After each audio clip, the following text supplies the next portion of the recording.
Vous est-il déjà arrivé de vous sentir bloqué face à un mur si haut que vous pensiez ne jamais pouvoir le franchir? Que ce soit dans votre carrière, vos études ou même dans votre vie personnelle, nous rencontrons tous des obstacles. Ces défis peuvent sembler insurmontables, mais la vérité, c'est que chaque grand succès est précédé d'une série d'épreuves surmontées. Aujourd'hui, nous allons explorer ensemble des stratégies concrètes, non pas pour éviter les obstacles, mais pour les transformer en tremplin vers votre réussite. Préparez-vous à changer votre perspective et à libérer votre potentiel. Le premier pas, et peut-être le plus crucial, est de changer votre état d'esprit. Face à un problème, notre réaction initiale est souvent la peur, le doute ou la frustration. C'est humain. Mais au lieu de voir l'obstacle comme un signe d'arrêt, essayez de le voir comme un test, une énigme à résoudre. Adoptez une mentalité de croissance. Cela signifie croire que vos capacités ne sont pas fixes, mais qu'elles peuvent se développer avec l'effort et la persévérance. Dites-vous, ce n'est pas que je ne peux pas le faire, c'est que je ne sais pas encore comment le faire. Cette simple nuance change tout. Elle transforme un mur en une porte à déverrouiller. Pensez aux plus grands innovateurs de l'histoire. Ils n'ont pas réussi, parce qu'ils n'ont jamais échoué, mais parce qu'ils voyaient chaque échec comme une leçon précieuse, une information qui les rapprochait de la solution. Une fois que votre état d'esprit est prêt, la deuxième étape est de clarifier l'obstacle. Souvent, la peur vient de l'inconnu. Un problème vague et immense est terrifiant. Mais si vous le décomposez, il devient beaucoup plus gérable. Prenez une feuille de papier ou ouvrez un document et décrivez précisément le défi. Quel est le problème exact? Quelles sont ses causes? Quelles sont les conséquences si vous ne faites rien? Soyez aussi spécifique que possible. Par exemple, au lieu de dire « je n'arrive pas à trouver un travail », décomposez-le « je n'obtiens pas d'entretien »,« je ne réussis pas mes entretiens » ou « les offres ne correspondent pas à mes compétences ». Chaque problème spécifique a une solution spécifique. Cette clarté réduit l'anxiété et vous donne un point de départ concret pour agir. Maintenant que le problème est clair, il est temps de passer à l'action stratégique. C'est la troisième étape. Élaborer un plan. Un objectif sans plan n'est qu'un souhait. Pour chaque petit problème que vous avez identifié, imaginez plusieurs solutions possibles. Ne vous censurez pas. Listez tout ce qui vous vient à l'esprit, même les idées les plus folles. C'est ce qu'on appelle le brainstorming. Ensuite, évaluez chaque option. Laquelle est la plus réaliste? Laquelle vous rapproche le plus de votre but? Une fois que vous avez choisi une stratégie, décomposez-la en petites étapes réalisables. Si votre problème est de ne pas réussir vos entretiens, vos étapes pourraient être 1. Demander des retours sur vos précédents entretiens. 2. Vous entraîner avec un ami ou un coach. 3. Faire des recherches approfondies sur les entreprises avant chaque entretien. Chaque petite victoire vous donnera la confiance nécessaire pour continuer. La quatrième stratégie est l'une des plus puissantes, mais souvent négligée. Cherchez du soutien. Vous n'avez pas à affronter vos défis seuls. Parlez de vos difficultés à un ami de confiance, un mentor ou un membre de votre famille peut non seulement vous soulager, mais aussi vous apporter de nouvelles perspectives. Les autres ont peut-être déjà fait face à des situations similaires et peuvent vous offrir des conseils précieux. Un mentor en particulier peut vous guider, vous aider à éviter certaines erreurs et vous ouvrir des portes. N'ayez pas peur de demander de l'aide, c'est un signe de force, pas de faiblesse. Cela montre que vous êtes assez intelligent pour reconnaître que vous ne pouvez pas tout savoir et tout faire seul. Construire un réseau de soutien solide est un investissement pour votre réussite à long terme. La cinquième clé est de cultiver la résilience. La résilience, c'est votre capacité à rebondir après un échec.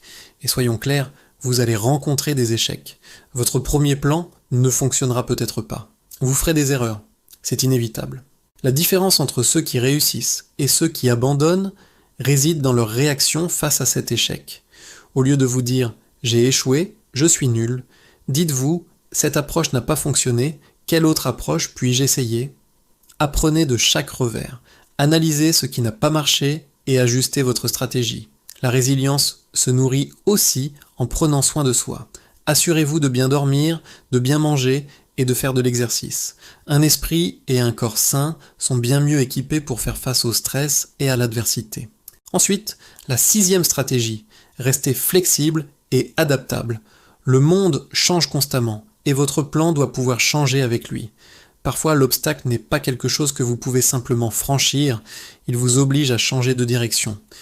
Vous pourriez découvrir que l'objectif que vous poursuiviez n'est plus ce que vous voulez vraiment ou qu'une meilleure opportunité s'est présentée. Être capable de pivoter, d'ajuster votre cap est une compétence essentielle.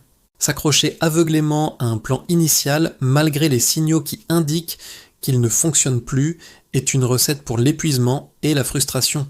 La réussite n'est pas toujours une ligne droite, c'est souvent un chemin sinueux, plein de détours inattendus. Accueillez ces détours, ils pourraient vous mener à des destinations encore plus extraordinaires que celles que vous aviez imaginées. La 7e étape est de célébrer les petites victoires. Surmonter un grand obstacle est un marathon, pas un sprint. Si vous attendez d'avoir atteint la ligne d'arrivée pour vous sentir fier de vous, le voyage sera long et décourageant. Prenez le temps de reconnaître et de célébrer chaque petite étape franchie. Vous avez envoyé 5 CV aujourd'hui, c'est une victoire. Vous avez enfin passé cet appel téléphonique que vous redoutiez. Célébrez-le. Ces petites célébrations libèrent de la dopamine dans votre cerveau, le neurotransmetteur du plaisir et de la motivation. Elles renforcent les consents, les comportements positifs et vous donnent l'énergie nécessaire pour continuer à avancer, pas à pas. Ne sous-estimez jamais le pouvoir de vous féliciter pour vos efforts. 8e point, la visualisation. C'est une technique utilisée par de nombreux athlètes de haut niveau et entrepreneurs à succès. Prenez quelques minutes chaque jour pour fermer les yeux et vous imaginer en train de réussir. Imaginez-vous en train de surmonter l'obstacle, de franchir la ligne d'arrivée, d'atteindre votre objectif. Ressentez les émotions associées à ce succès, la joie, la fierté, le soulagement. Cette pratique mentale prépare votre cerveau à la réussite. Elle renforce votre confiance en vous et rend l'objectif plus réel, plus atteignable. Lorsque vous visualisez le succès, votre subconscient commence à travailler pour trouver des moyens de transformer cette vision en réalité. C'est un outil simple, mais incroyablement puissant pour programmer votre esprit vers la réussite.